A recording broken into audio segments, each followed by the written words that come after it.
When I found my prized bass floating belly up in my private lake, surrounded by plastic bags leaking motor oil and household chemicals, I knew this wasn't some random act of vandalism. This was war.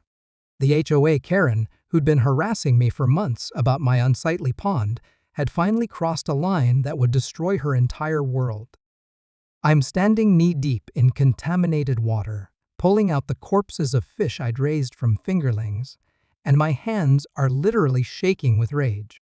These weren't just any fish. The largemouth bass program I'd been running was part of a state conservation effort, and some of these specimens were irreplaceable genetic stock worth thousands of dollars each. But Karen Morrison, the self-appointed queen of Willowbrook Estates, HOA, had just turned my life's work into a floating graveyard. The plastic bags were still there, half submerged and reeking of toxins. I could see the deliberate placement scattered across the deepest part of the lake where my breeding population lived. This wasn't accidental dumping. This was calculated murder. As I photographed each bag, each dead fish, my mind was racing through the implications. Karen had no idea what she'd just done or who she was dealing with. You see, Karen had been escalating her harassment for months. It started with passive-aggressive notes about maintaining neighborhood standards and evolved into HOA violation letters claiming my lake was an eyesore and mosquito breeding ground. She'd organized petition drives, called city inspectors, and even tried to get my property rezoned. All because she couldn't stand that my backyard didn't look like her sterile chemical lawn paradise. But Karen made one fatal assumption. She thought I was just some eccentric neighbor with a glorified pond. She had no clue that Dr. Michael Chen, her quiet target, held federal wildlife permits and state conservation contracts that made my property untouchable. She definitely didn't know that what she'd just done constituted multiple felonies under the Endangered Species Act. I'm pulling out my phone not to call the HOA or even the police first. I'm calling Special Agent Rodriguez at the U.S. and Wildlife Service Criminal Investigation Division.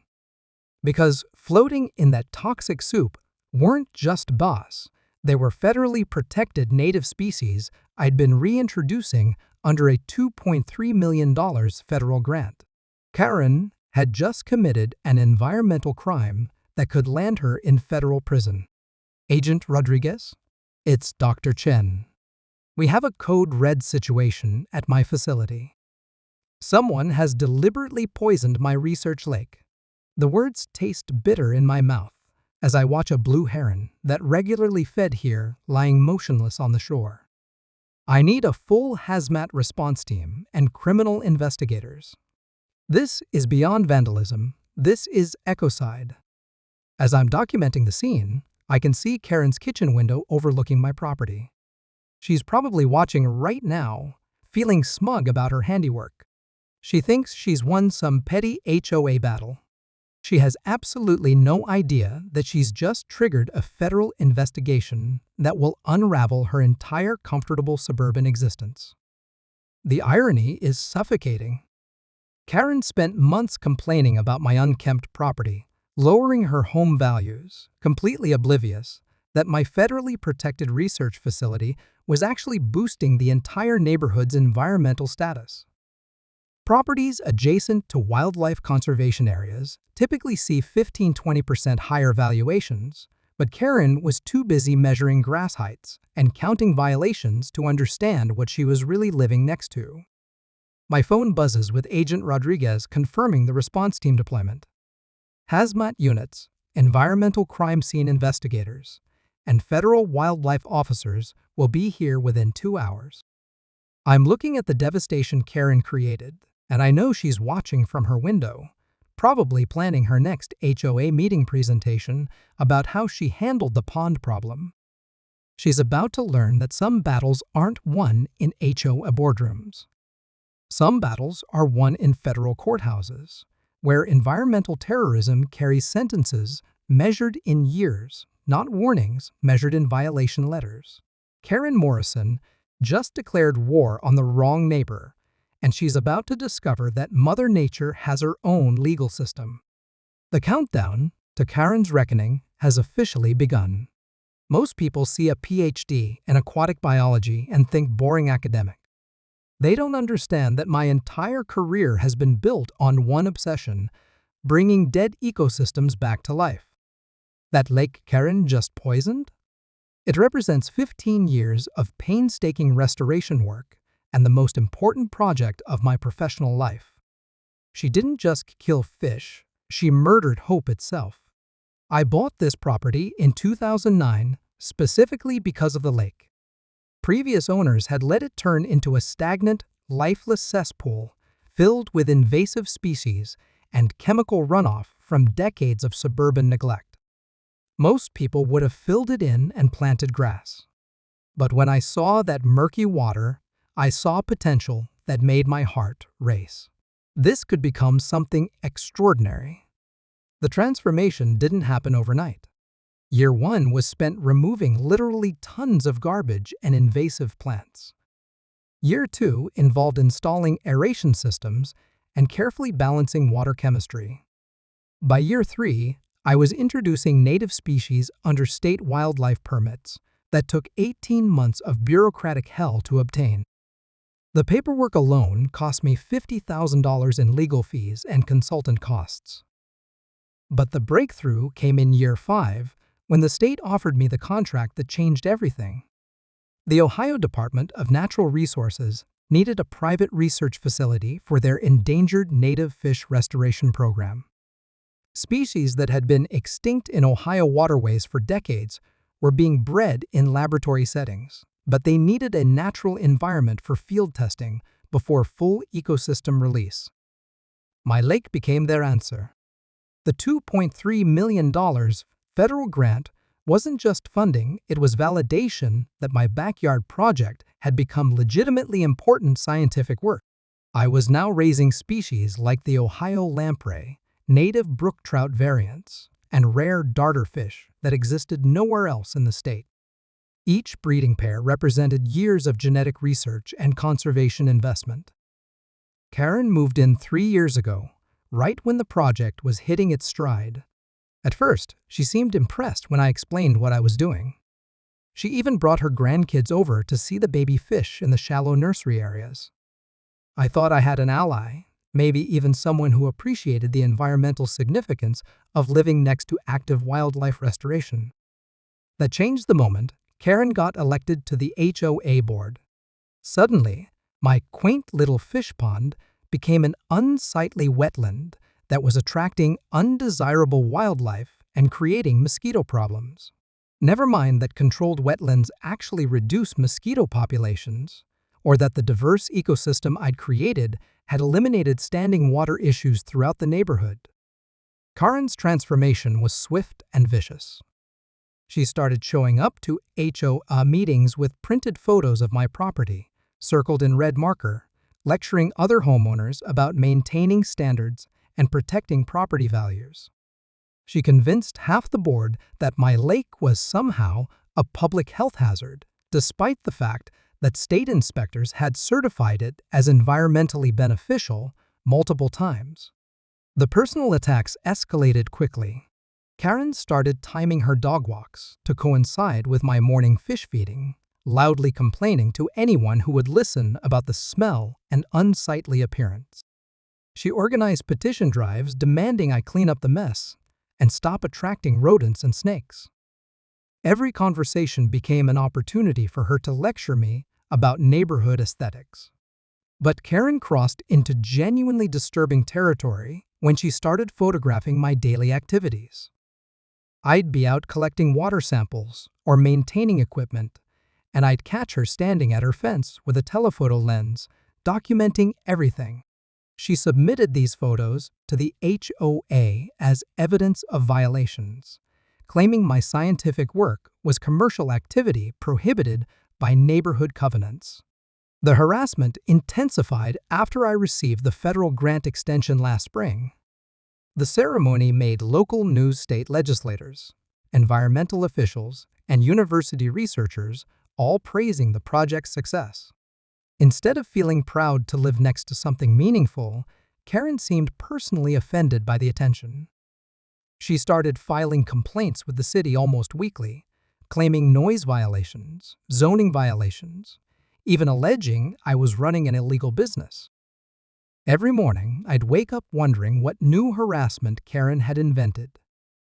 HOA violation letters became routine, each one more ridiculous than the last.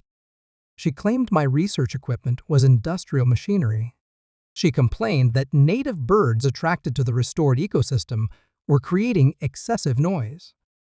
She even tried to argue that my state wildlife permits were invalid because they weren't approved by the neighborhood association.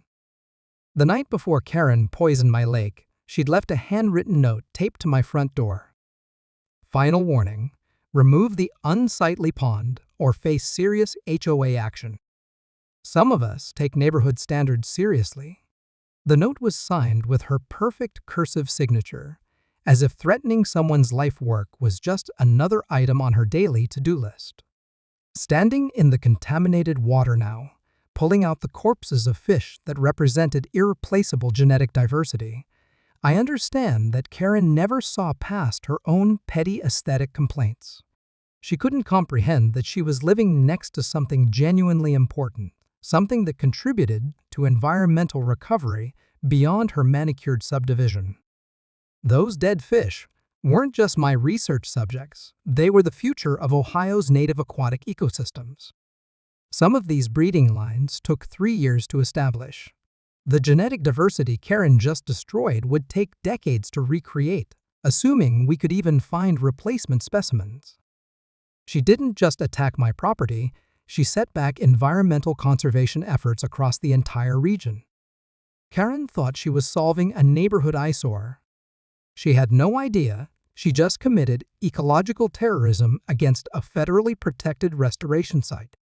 The woman who spent months obsessing over property values just triggered the kind of environmental crime investigation that makes properties permanently unsellable. The stakes couldn't be higher now. I didn't wait for the federal agents to arrive before confronting Karen. Call it rage, call it stupidity, but I needed to look her in the eye and give her one chance to confess before her world imploded. What I got instead was a masterclass in sociopathic arrogance that sealed her fate permanently. I marched straight to her front door, still wearing my contaminated waters, carrying a plastic evidence bag containing one of the motor oil containers she'd dumped. My hands were shaking with fury, but I kept my voice level, professional, clinical, the way you'd address a specimen you're about to dissect. Karen answered the door in her spotless white robe, coffee mug in hand, looking like she'd just won the lottery. The smug satisfaction radiating from her face told me everything I needed to know. She wasn't even trying to hide her guilt, she was celebrating it. "Well, Dr. Chen," she said, drawing out my title like it was a dirty word. "You're up early this morning. I hope there's not some kind of problem with your little pond." The way she emphasized problem while sipping her coffee was so theatrically evil, it would have been funny if my life's work wasn't floating dead in toxic soup. "Karen, we both know what you did. I have security footage of you dumping hazardous waste in my lake last night. You killed hundreds of protected fish and contaminated a federal research facility." I held up the evidence bag, watching her eyes flick to it briefly before returning to my face with practiced innocence. "I have absolutely no idea what you're talking about," she said, but her pupils were dilated, and I could see the rapid pulse in her neck. "Though I did notice your pond smelled particularly awful this morning. Maybe you should have it professionally cleaned. Or better yet, filled in completely." The casual cruelty in her voice was breathtaking. She wasn't just denying the crime, she was savoring the destruction she'd caused. "Karen, those weren't just fish. Those were endangered species under federal protection. What you did last night constitutes multiple felonies under environmental protection laws." Karen's laugh was sharp and dismissive. "Oh, please, Michael. They were fish. In a backyard pond. Stop being so dramatic. She stepped closer, lowering her voice to a patronizing whisper. Listen, I've been more than patient with your little hobby, but this neighborhood has standards. Real standards. Not whatever hippie environmental nonsense you think trumps property values. This isn't a hobby, Karen. It's a federally funded conservation program worth over $2 million. I hold state and federal permits that make this property a protected research facility. I pulled out my phone, showing her the official documents. What you did last night wasn't neighbor harassment, it was environmental terrorism. Karen barely glanced at my phone before waving it away, like I was showing her grocery store coupons. I don't care if you have a permit to paint your fence purple, Michael. The HOA covenant clearly states that residents cannot engage in commercial activities or maintain unsightly features that impact neighborhood aesthetics. Your swamp violates both provisions. It's not commercial activity, Karen. It's scientific research. And it's not a swamp, it's a restored wetland ecosystem that's been certified by state environmental agencies as beneficial to the entire watershed. My voice was rising despite my efforts to stay calm. And more importantly, it's now a crime scene. Crime scene? Karen's eyebrows shot up in mock surprise. Michael, you're being ridiculous. If some fish died in your pond, that's probably because you don't maintain it properly. Natural die-offs happen all the time. Maybe you should spend less time playing scientist and more time learning basic pond maintenance. The gaslighting was so blatant, it was almost impressive. Karen, I have video footage of you dumping trash bags full of motor oil and household chemicals directly into the breeding areas. This wasn't natural. This was deliberate poisoning. Karen's mask slipped for just a moment, and I saw something genuinely frightening in her eyes.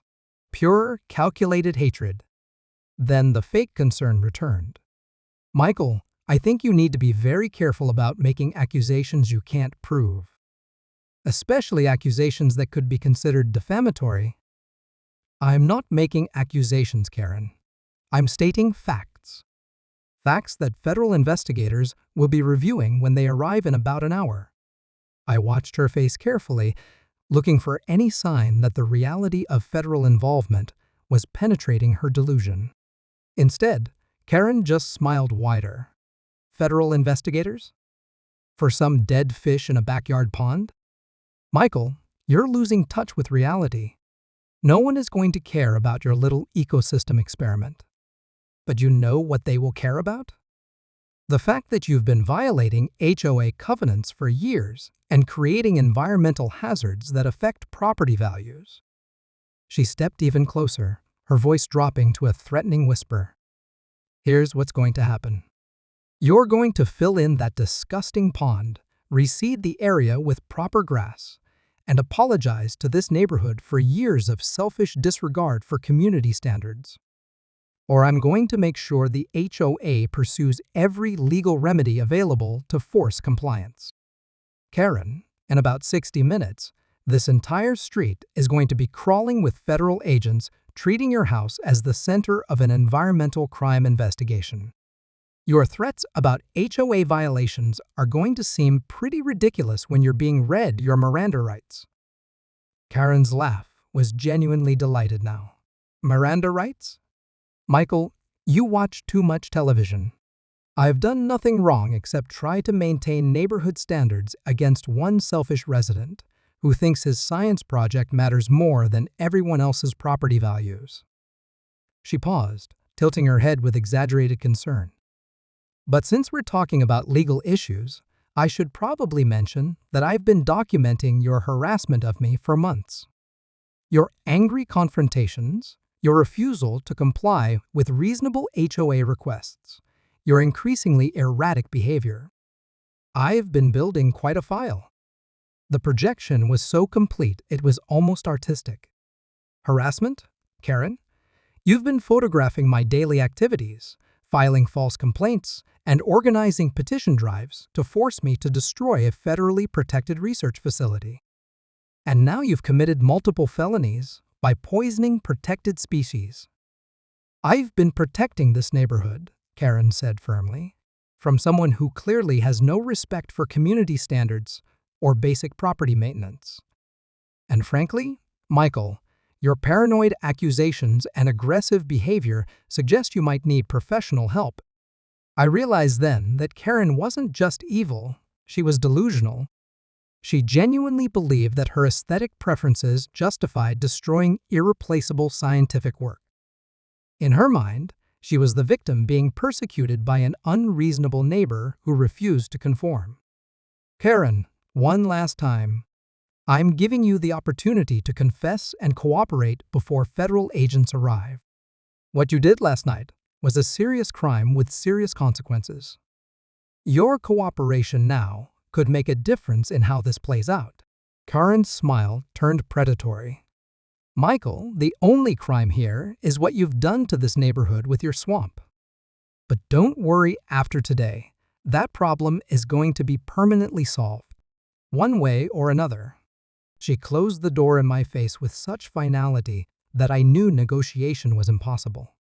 Karen Morrison had just signed her own federal arrest warrant, and she was too arrogant to realize it. The countdown to her destruction had officially entered its final hour. Standing on her doorstep, I could hear her already on the phone, probably calling other HOA board members to celebrate her victory over the pond problem. She had absolutely no idea that her next phone call would be to a federal criminal defense attorney. What happened over the next few days revealed just how deep Karen's corruption network ran through our local government and how dangerously far she was willing to go to cover up her crimes. Every time I thought I'd seen the worst of her sociopathic behavior, she managed to sink to new depths that left me questioning how someone so evil could function in suburban society. The federal response team arrived exactly as promised, but Karen was ready for them. Somehow, she'd spent the morning after our confrontation building a defensive strategy that involved weaponizing every corrupt connection she'd cultivated during her years as HOA queen. By the time Agent Rodriguez and the environmental crime scene investigators showed up, Karen had transformed from perpetrator to victim with stunning efficiency. I watched from my deck as Karen emerged from her house in full grieving neighbor costume, tear-stained makeup, trembling hands, the whole performance. She approached Agent Rodriguez with a folder of documents, speaking in hushed, concerned tones about my increasingly erratic and threatening behavior and her growing fears for neighborhood safety. Agent Rodriguez, I am so relieved you're here, I heard her say, as she handed over her prepared materials. Dr. Chen has been harassing our entire HOA for months, making wild accusations and refusing to comply with basic neighborhood standards. Yesterday, he showed up at my door, making bizarre threats about federal investigations. I'm honestly terrified of what he might do next. The agents were professional and thorough, but I could see Karen's performance was having an impact. She'd prepared character references from HOA board members, documented complaints about my property, and even medical records suggesting she was suffering stress-related health issues from my harassment. She was painting herself as a concerned citizen being victimized by an unstable scientist. While the hazmat team collected water samples and documented the crime scene, Karen was busy orchestrating a neighborhood-wide campaign to discredit me. Within hours of the federal team's arrival, my phone started ringing with calls from confused neighbors asking about all the drama and whether I was having some kind of breakdown. Karen had spent the morning visiting every house on our street, sharing her version of events with calculated precision. According to her narrative, I was a mentally unstable environmental extremist who'd been making threats against anyone who questioned my illegal pond operation. She claimed the federal agents were here because she'd reported my threatening behavior, not because of environmental crimes. The most insidious part was how she'd weaponized my scientific credentials against me. Karen told neighbors that my PhD made me think he's above everyone else and that my federal permits were just bureaucratic loopholes to avoid HOA oversight. She painted my legitimate research as evidence of arrogance and disregard for community welfare. But Karen's real genius was revealed when I tried to file formal complaints with local authorities. Every office I contacted seemed to already know about the Dr. Chen situation. The city's zoning department had a file of Karen's complaints spanning 2 years. The county environmental office had been told I was running an unpermitted commercial aquaculture operation. Even the local police had reports about my aggressive confrontations with concerned neighbors. Karen had been systematically poisoning every official relationship I might need to fight back against her. When I tried to file harassment complaints, the desk sergeant already knew me as that scientist who's been threatening his HOA. When I contacted the city about zoning violations, Karen was claiming, they suggested I work with the neighborhood association to resolve community concerns. The corruption went deeper than I'd imagined. Karen's husband worked for the county assessor's office, and I discovered he'd been flagging my property for potential zoning violations and environmental compliance issues. Her sister-in-law managed the local building department, where she'd filed reports questioning whether my research equipment constituted unpermitted structures. 3 days after the poisoning, Karen escalated to direct sabotage of the federal investigation itself. I caught her on security cameras sneaking onto my property at 3 a.m., attempting to remove evidence markers the environmental crime team had placed around the contamination sites. She was literally trying to tamper with a federal crime scene, but when I called it in, the local police response was tepid at best. "Dr. Chen, we understand you're under a lot of stress," Officer Bradley told me when he arrived an hour later. "But Mrs. Morrison says she was just checking on a water leak from her irrigation system that might be affecting your pond. She's concerned the federal investigators might blame her for environmental damage she didn't cause." The gaslighting was so complete that even law enforcement was buying Karen's victim narrative. She'd positioned herself as a helpful neighbor trying to assist with an environmental investigation, while I was the paranoid scientist making wild accusations. Every complaint I filed seemed to reinforce her story about my deteriorating mental state.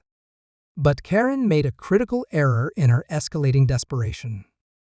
On the 4th night, my security system caught her returning with more trash bags, attempting a second poisoning attack, while the federal investigation was still active. She was so confident in her local protection network that she tried to commit the same crime twice, apparently believing she could overwhelm the investigation with additional contamination. This time, she brought help. 2 men I didn't recognize were with her, dumping industrial chemicals directly into the aeration systems I'd spent years installing. The footage was crystal clear: Karen directing the operation while wearing gloves and covering license plates. She'd escalated from impulsive environmental terrorism to organized criminal conspiracy. When I called Agent Rodriguez with the new footage, his tone changed completely. "Dr. Chen, we've been getting a lot of conflicting information from local sources about this case. But what you're showing me changes everything. This isn't community dispute anymore. This is ongoing criminal enterprise with multiple perpetrators." Karen's network of corruption had protected her from the first attack, but her arrogance had driven her to commit new crimes while under federal investigation. She'd gone from clever manipulation to obvious criminality, and even her corrupt allies couldn't explain away video evidence of repeat environmental terrorism. The next morning, Karen emerged from her house with the same confident smile, probably preparing another round of victim performance for anyone who would listen. She had no idea that her second attack had just triggered federal conspiracy charges that would bring down her entire corruption network. Her local protection racket was about to meet federal prosecution power, and Karen Morrison was about to learn that some crimes are too big for small-town corruption to cover up. The moment Agent Rodriguez saw the second poisoning footage, everything changed. Karen's local corruption network had been playing checkers while the federal government was playing chess, and they were about to discover that environmental crimes fall under federal jurisdiction where small-town influence means absolutely nothing. Dr. Chen, I need you to understand something, Agent Rodriguez told me during our emergency meeting the next morning. What we initially thought was vandalism has become a federal conspiracy case involving multiple perpetrators, repeat environmental terrorism, and obstruction of a federal investigation. This woman has just handed us the kind of prosecutorial gift that makes careers. That's when I revealed the full scope of what Karen had really attacked. The documents I showed Agent Rodriguez weren't just state wildlife permits. They were federal authorizations that made my property legally equivalent to a national wildlife refuge. The Endangered Species Act violations alone carried sentences of up to 20 years per species, and Karen had killed representatives of 11 federally protected species in her first attack. Agent Rodriguez, I need to show you something that changes the entire scope of this case. I opened my filing cabinet and pulled out the folder I'd been saving for exactly this moment. Karen didn't just poison my backyard pond. She destroyed a federal research facility operating under direct contracts with 3 separate government agencies. The paperwork was devastating. My property held federal research permits from the U.S. Fish and Wildlife Service, the Environmental Protection Agency, and the National Science Foundation. The contamination Karen caused had destroyed ongoing studies worth $8.7 million in federal research investments. Each dead fish represented not just ecological loss, but quantifiable financial damage to federally funded programs. Dr. Chen, you're telling me this woman committed environmental terrorism against what is essentially a government research facility? Agent Rodriguez was flipping through permits and contracts with growing amazement. And she did it twice while under federal investigation for the same crime? But the real bombshell was the legal status of my property itself. Under the federal research agreements, my lake had been designated as critical habitat for endangered species recovery programs. Karen hadn't just committed environmental crimes, she'd attacked federally protected critical habitat, which carried mandatory minimum sentences under Homeland Security statutes. Agent Rodriguez, here's what Karen doesn't understand about federal environmental law, I explained, spreading out the legal documents that would destroy her. When you hold these specific permits and contracts, your property becomes legally protected at the federal level. Any attack on the ecosystem becomes an attack on federal conservation programs, which means mandatory prosecution under environmental terrorism statutes. The jurisdictional implications were staggering. Karen's local corruption network had no power over federal environmental crimes. Her husband's position at the county assessor's office meant nothing when facing APA criminal investigators. Her sister-in-law's influence in the building department was irrelevant to Fish and Wildlife Service prosecution protocols. Agent Rodriguez was already making calls to expand the investigation team. We're going to need specialists from the EPA Criminal Investigation Division, additional fish and wildlife agents, and probably coordination with the U.S. Attorney's Office for the Southern District of Ohio. This just became a major federal environmental crime case. Within 48 hours, Karen's world started collapsing in ways she never could have anticipated. The federal investigation team expanded to include agents from 4 different agencies, each one building separate cases for different aspects of her crimes. The EPA was pursuing environmental terrorism charges. Fish and Wildlife was building endangered species violations. The FBI was investigating the criminal conspiracy and obstruction of justice. But the most beautiful part was watching Karen's corruption network panic as they realized federal charges couldn't be buried with local influence. Her husband suddenly found himself under investigation for using his county position to facilitate environmental crimes. Her sister-in-law was suspended pending review of whether she'd helped obstruct federal investigations through building department manipulation. The HOA board members who'd supported Karen's harassment campaign discovered that aiding environmental crimes made them potential accessories to federal felonies. Suddenly, everyone who'd helped Karen attack my research was calling lawyers and distancing themselves from her conspiracy. The local protection racket that had made her feel untouchable was abandoning her faster than rats, fleeing a sinking ship. Karen's first hint that her world was ending came when federal agents executed search warrants simultaneously on her house, her husband's office, and the HOA records. She emerged from her house in handcuffs, while EPA investigators photographed every room, looking for evidence of planned environmental terrorism. Mrs. Morrison, you're under arrest for conspiracy to commit environmental terrorism, violations of the Endangered Species Act, destruction of federal research property, and obstruction of a federal investigation, Agent Rodriguez announced as news cameras rolled. Karen's perfect suburban facade was literally being perp-walked in front of the entire neighborhood she tried to control. The footage of Karen's arrest went viral within hours, not because of the environmental crimes, but because her complete meltdown was captured in stunning high definition.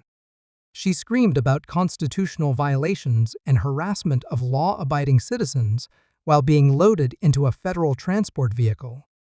The woman who'd spent months lecturing me about neighborhood standards was having a public psychotic break in front of news cameras. But Karen's legal nightmare was just beginning. Federal prosecutors had built cases so comprehensive that her defense attorneys immediately started negotiating plea bargains. The evidence was overwhelming: security footage of both attacks, environmental damage assessments totaling millions of dollars, documented patterns of harassment and threats, and clear proof of criminal conspiracy involving multiple perpetrators. The federal charges were staggering in scope. Environmental terrorism carried sentences of 20+ years. Each endangered species violation was a separate felony with mandatory minimums. The obstruction of justice charges added additional years. The criminal conspiracy charges implicated her entire support network. Federal prosecutors were seeking sentences that would effectively end Karen's life as a free person. Karen's corruption network collapsed completely when faced with federal prosecution. Local officials who'd helped her harassment campaign suddenly couldn't remember her name. HOA board members claimed they'd been misled about the nature of my research. Even her own family members started cooperating with federal investigators to avoid their own charges. The most satisfying moment came when Karen's defense attorney requested a meeting with federal prosecutors to discuss plea bargains. The woman who'd spent months threatening me with HOA violations was now begging federal authorities for mercy while facing decades in federal prison. Karen Morrison had declared war on federal environmental protection laws, and she was about to discover that the United States government doesn't negotiate with environmental terrorists. The final confrontation came 3 weeks later when federal prosecutors offered Karen one last chance to cooperate before proceeding to trial. What happened during that meeting revealed the true depths of her psychopathy and sealed her fate permanently. The woman who'd spent months playing victim finally dropped her mask completely, exposing the monster underneath. I was invited to attend as the primary victim, sitting across a conference table from Karen and her 3 federal defense attorneys. The setting was sterile and professional, a federal courthouse conference room with American flags and legal books lining the walls. But the tension was electric as Karen faced the reality that her suburban reign of terror was about to end in federal prison. Federal prosecutor Sarah Chen laid out the evidence methodically. Security footage from both poisoning attacks played on wall-mounted screens while Karen stared at the table, her hands shaking slightly. The chemical analysis reports showed deliberate selection of toxins designed to cause maximum ecological damage. The financial impact assessments totaled $12.8 million in destroyed research and environmental restoration. Mrs. Morrison, the evidence against you is overwhelming and irrefutable, Prosecutor Chen stated calmly. You have one opportunity to cooperate fully, provide information about any additional co-conspirators, and accept responsibility for your actions. In exchange, we're prepared to recommend reduced sentencing that could limit your prison time to 15 to 20 years instead of the 45 to 60 years you're currently facing. Karen's lead attorney, an expensive federal criminal specialist her family had mortgaged everything to afford, leaned over to whisper urgently in her ear. I could see him explaining that this was literally her last chance to avoid spending the rest of her life in federal prison. The mathematical reality was simple. Karen was 52 years old, and even the minimum sentences would likely mean she'd die behind bars. For a moment, Karen seemed to be considering cooperation. She looked up from the table, her eyes meeting mine briefly before focusing on Prosecutor Chen. I thought maybe, finally, she was going to show some remorse or acknowledgement of the devastation she'd caused. Instead, what came out of her mouth was so shocking that even her own attorneys recoiled. You want me to apologize for trying to protect my neighborhood from that freak? Karen's voice was rising, her composure cracking completely. Do you have any idea what it's like living next to someone who cares more about fish than human beings? Who destroys property values with his disgusting swamp and refuses to maintain basic community standards? Her attorneys were frantically trying to stop her, but Karen was beyond control now. The mask of suburban respectability was melting away, revealing something genuinely frightening underneath. Michael Chen is a selfish environmental terrorist who's been harassing this entire community for years. I was protecting innocent families from his extremist agenda. Mrs. Morrison, Prosecutor Chen interrupted, you poisoned a federally protected research facility and killed endangered species. These aren't community standards issues, these are serious federal crimes. Karen's laugh was sharp and unhinged. Federal crimes? For getting rid of some worthless fish in a backyard pond? Do you people have any idea how ridiculous you sound? I'm being persecuted for trying to maintain neighborhood property values, and you're treating me like some kind of terrorist. The projection was so complete, it was almost artistic. Karen had convinced herself that she was the victim of persecution rather than the perpetrator of environmental terrorism. In her mind, federal agents, prosecutors, and environmental laws were all part of a conspiracy against her righteous crusade for suburban aesthetic purity. Mrs. Morrison, you committed these crimes twice while under federal investigation, Agent Rodriguez interjected. You brought co-conspirators to help with the second attack. You attempted to obstruct justice by tampering with crime scene evidence. These aren't the actions of someone protecting their neighborhood, these are the actions of someone engaged in ongoing criminal enterprise. Karen's response was so explosive that court security had to be summoned. Criminal enterprise? I'm a respected member of this community. I've been protecting property values and neighborhood standards for years. Michael Chen is the criminal here, running illegal commercial operations and threatening anyone who questions his environmental extremism. She stood up, pointing directly at me with genuine hatred radiating from her face. You want to know the truth? I'm glad those fish are dead. I'm glad his disgusting pond is contaminated. Someone had to take action against his selfish disregard for community welfare, and I'm proud that I had the courage to do what everyone else was too scared to do. The confession was so complete and damning that her lead attorney actually put his head in his hands.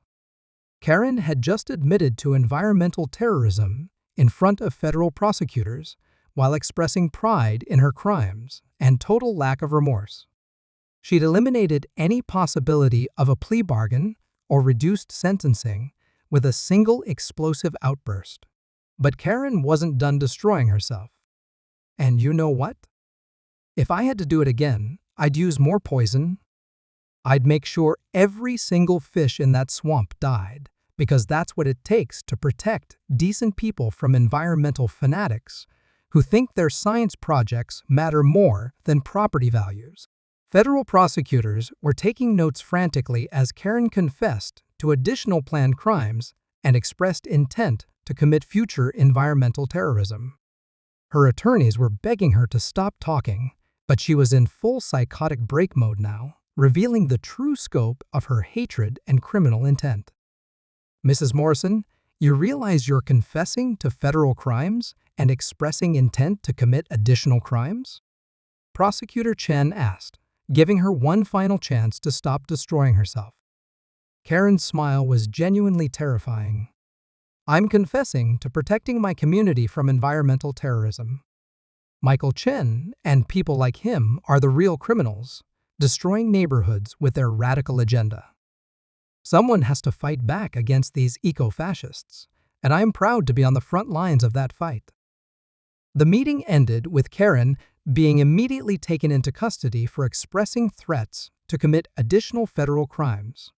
Her attorneys withdrew from the case, citing irreconcilable differences and ethical concerns about representing someone who actively sabotaged her own defense while threatening to commit future crimes. As federal marshals led Karen away in handcuffs, she was still screaming about environmental fascism and property rights. The woman who'd spent months playing innocent victim had revealed herself as an unrepentant environmental terrorist with grandiose delusions about her criminal crusade. Karen Morrison had just guaranteed herself maximum sentencing in federal prison, and she was too delusional to realize it. Her final showdown hadn't been with me, it had been with reality itself, and reality had won decisively. Karen's sentencing hearing 3 months later was a masterclass in how completely someone can destroy their own life through pure arrogance and environmental terrorism.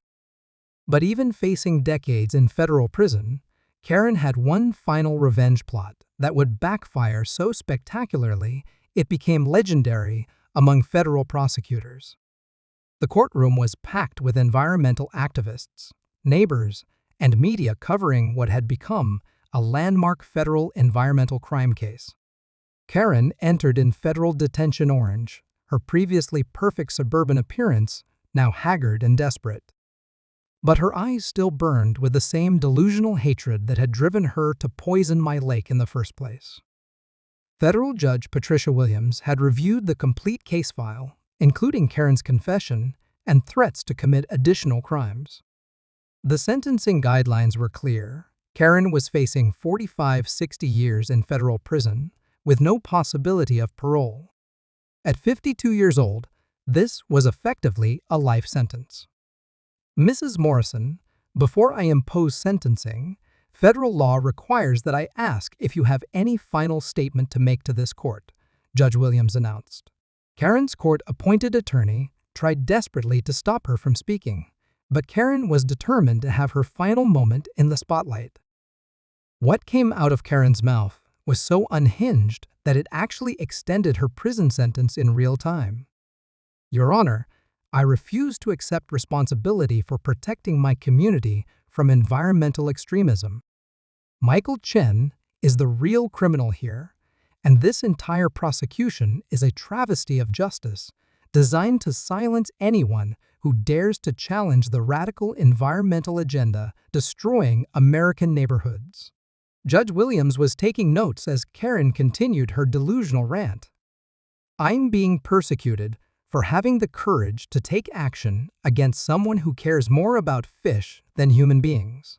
If defending property values and community standards makes me a criminal, then this justice system has been corrupted by eco-fascist ideology. The courtroom was stunned into silence as Karen essentially confessed again, while expressing zero remorse and continued threats toward environmental protection efforts. Her court-appointed attorney was visibly mortified as his client systematically eliminated any possibility of judicial mercy. But Karen's final act of self-destruction was still coming. Your Honor, I want this court to know that I have supporters throughout this community who understand what I was trying to accomplish. People who recognize that sometimes direct action is necessary to protect decent families from environmental terrorists like Michael Chen. Judge Williams immediately called for a recess and ordered federal marshals to investigate Karen's claims about additional supporters. What they discovered was that Karen had been orchestrating a revenge campaign from federal detention, using smuggled communications to coordinate attacks on my restored lake and attempts to intimidate federal witnesses. The investigation revealed that Karen had convinced 3 other HOA board members to continue her environmental protection crusade while she was in custody. They'd been planning to drain my lake completely and fill it with concrete while I was attending her sentencing hearing.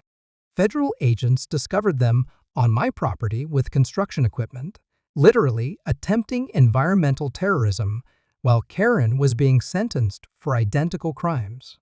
When court resumed, Judge Williams was holding evidence of Karen's ongoing criminal conspiracy. Mrs. Morrison, while you've been in federal custody awaiting sentencing, you've been organizing additional environmental crimes against the same victim and the same protected research facility. This represents not only obstruction of justice, but continued environmental terrorism from federal detention. Karen's face went white as she realized her revenge plot had been discovered and documented. The additional charges were devastating: conspiracy to commit environmental terrorism from federal custody, witness intimidation, obstruction of justice, and violation of federal detention conditions. Each charge carried mandatory consecutive sentencing. Furthermore, Judge Williams continued, "Your co-conspirators have been arrested and are providing full cooperation about your role in planning these additional crimes. Mr. Harrison, Mr. Webb, and Mrs. Patterson have all confessed to following your detailed instructions for destroying Dr. Chen's research facility." The betrayal was swift and complete. Karen's supporters had immediately confessed and agreed to testify against her in exchange for reduced charges. The people she thought were loyal allies abandoned her the moment they faced their own federal prosecution. Her criminal conspiracy collapsed faster than her original corruption network. Judge Williams imposed the harshest sentence possible under federal guidelines: 65 years in federal prison without possibility of parole, with additional consecutive sentences for the crimes planned from detention. Karen would spend the rest of her life in federal custody, and her co-conspirators received sentences ranging from 8 to 15 years each. But Karen's final humiliation was still coming. As federal marshals prepared to escort her back to custody, Karen made one last desperate attempt at manipulation. "Your Honor, I demand to speak with the media about this miscarriage of justice. The American people need to know how environmental extremists are using federal courts to silence property rights activists." Judge Williams's response was swift and final. "Mrs. Morrison, you've forfeited any right to public communication through your ongoing criminal behavior. This court is imposing a federal communication restriction that prohibits you from speaking to media, writing letters to newspapers, or making public statements about this case for the duration of your incarceration." Karen's scream of rage echoed through the courthouse as she was dragged away. The woman who'd spent years controlling neighborhood communication through HOA manipulation was now forbidden from public speech for the rest of her life. Her final punishment was the silence she'd tried to impose on others. The aftermath was swift and thorough. Karen's house was seized under federal asset forfeiture laws to pay for environmental restoration costs. Her husband divorced her and moved out of state to escape the scandal. Her children changed their names and refused all contact. The HOA dissolved completely after the criminal conspiracy charges, leaving the neighborhood without the tyrannical oversight Karen had used to terrorize residents. Within 6 months, Karen Morrison had gone from suburban queen to federal prisoner, serving a life sentence, abandoned by everyone she thought she could control. Her environmental terrorism had destroyed not just my research, but her entire existence as a free person. Karen's revenge plot had achieved the exact opposite of its intention. Instead of destroying me, it had completed her own destruction while providing federal prosecutors with enough evidence to ensure she'd never threaten another environmental research facility again. 2 years after Karen's sentencing, I'm standing at the edge of my restored lake, watching something miraculous happen. The ecosystem that Karen tried to destroy forever has not just recovered, it's flourishing beyond my wildest scientific expectations. Sometimes the most vicious attacks on nature only make it stronger, and sometimes justice really does triumph over environmental terrorism. The lake rehabilitation took 18 months and cost the federal government $3.2 million. All of it paid from Karen's seized assets and criminal restitution orders. But the restoration became something far more significant than just repairing damage. It became a flagship demonstration of how quickly aquatic ecosystems can recover when given proper resources and protection from human interference. The endangered species populations that Karen thought she'd eliminated forever have returned in numbers that astound even veteran wildlife biologists. The native brook trout population has tripled, with genetic diversity stronger than before the attack. The rare darterfish species have established breeding colonies in areas where they'd been extinct for decades. Most remarkably, species we never expected to return have begun appearing spontaneously as the ecosystem balance stabilized. But the real transformation goes far beyond fish populations. The federal attention Karen's crimes brought to my research resulted in expanded funding and national recognition for the conservation program. The $2.3 million grant that started this whole nightmare has grown into a $15 million federal initiative, with my lake serving as the primary research facility for endangered species recovery across the entire Great Lakes region. The property that Karen claimed was lowering neighborhood values has become one of the most scientifically valuable private research facilities in Ohio. Environmental researchers from universities across the country request access to study recovery patterns in my restored ecosystem. The work happening here is contributing to conservation efforts from coast to coast, with techniques developed in my backyard being applied to habitat restoration projects nationwide. The neighborhood itself has been transformed in ways Karen never could have imagined. Without HOA tyranny suppressing creativity and environmental consciousness, residents have embraced sustainable landscaping and wildlife-friendly property management. 3 other neighbors have converted portions of their lots to native plant gardens and pollinator habitat. The entire subdivision now serves as a model for environmentally conscious suburban development. Property values have increased by 35% since Karen's arrest, not despite the environmental focus, but because of it. Modern homebuyers actively seek properties adjacent to protected wildlife areas and conservation facilities. The unsightly pond Karen obsessed over has become the neighborhood's most valuable asset, attracting environmentally conscious families and boosting everyone's home equity. The legal precedent Karen's case established has reverberated through environmental law nationwide. Federal prosecutors now have a clear framework for treating deliberate ecosystem destruction as terrorism rather than vandalism. Karen's case has been cited in 17 subsequent federal environmental crime prosecutions, helping secure convictions against corporate polluters and environmental saboteurs across multiple states. But perhaps most importantly, Karen's story has become a cautionary tale about the dangers of suburban authoritarianism and environmental ignorance.